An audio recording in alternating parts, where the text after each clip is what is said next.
Justin Namere calls herself Mamito. She calls the children Babito. And she calls the husband Papito. Those are things of the Luo Babito, the Bir dynasty, which is related to the Banyoro, the Bachwezi kind of things. But in this video, we are not talking about Justin Namere. We are talking about General Muhoozi Kangaba.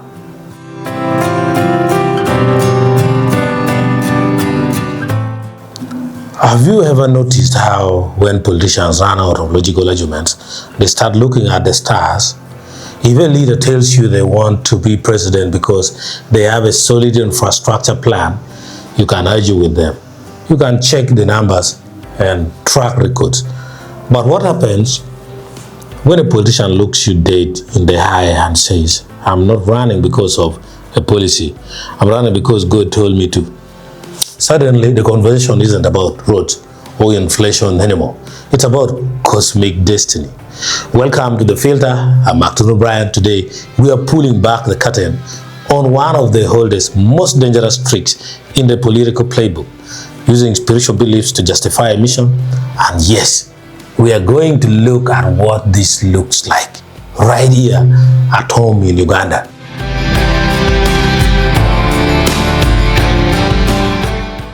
Let's be clear from the jump. This is not a new phenomenon. Throughout history, if you wanted absolute power, you didn't just build a big army. You claimed a defined mandate. Historically, these figures fall into three distinct camps. First, you have the divine right rulers, like the Egyptian pharaohs who claimed to be living gods, or European kings who argued they were accountable only to the Almighty, effectively making political rebellion a sin. Second, you have the prophetic warlords who steps into political vacuums claiming supernatural instructions. In 19th century China, Hong Xinkeng claimed to be the younger brother of Jesus, leading a civil war that cost millions of lives. Finally, you have the cynical exploiter, secular politicians who reframe standard border disputes or economic wars as holy wars because they know people will die for a faith for quicker than they will die for a politician's bank account.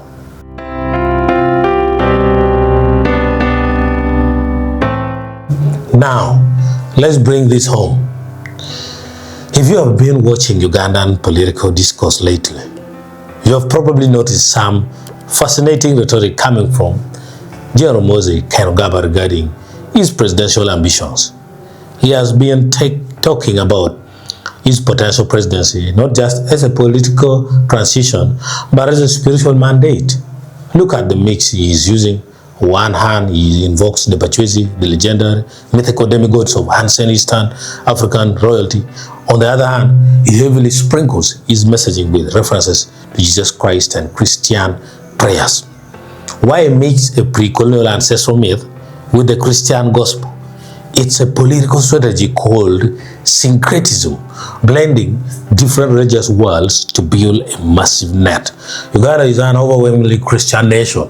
If the general only talked about the Bachwezi, a huge chunk of the voting base would distance themselves, viewing it as paganism. The Christian rhetoric acts as a mainstream shield, proving he is a God-fearing statesman. But by simultaneously tapping into the Bachwezi law, he reaches out to the traditionalists like me, framing his future leadership not just as the result of a 1986 Bush war, but as the modern continuation of an ancient natural destiny. He tries to make a highly debated political succession feel like it was written in the stars long ago.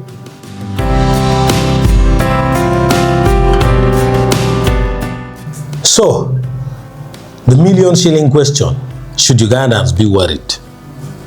Uganda has a very raw, painful history with spiritual charged military movement. We still carry the scars of Alice like Aguma Lakwayana's Holy Spirit movement forces and Joseph Konslow's Eastern Army. We know exactly what happens when supernatural claims justify horrific violence. But what are we seeing today is that imminent holy war. The real danger here is dynastic normalization. When a leader shifts the language from policies, healthcare, and job creation over to ancestral mandates, they're trying to shift the goalpost. They are trying to lower our expectations of standard democratic processes, asking us to accept a political transition as an act of faith rather than a choice made at the ballot box. Because if a presidency is a spiritual mandate, then things like term limits and elections just look like human obstacles getting in the way of a divine plan. Fortunately, Ugandans are not easily dealt with. We have an incredibly politically literate population, a vibrant media, and a deep religious and cultural institutions that are highly protective of their own power. Unfortunately, one media is of mainstream church leaders and religious elders don't like their sacred symbols being co-opted as a political rubber stamp, although other people are already allowing it to happen.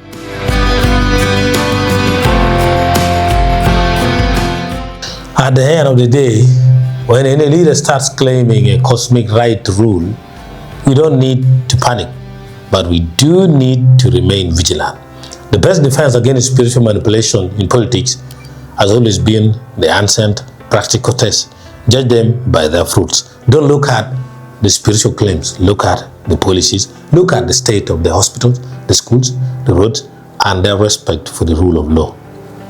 If a mandate is truly divine, it shouldn't be afraid of a transparent democratic vote.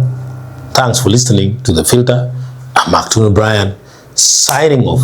Catch you on the next one.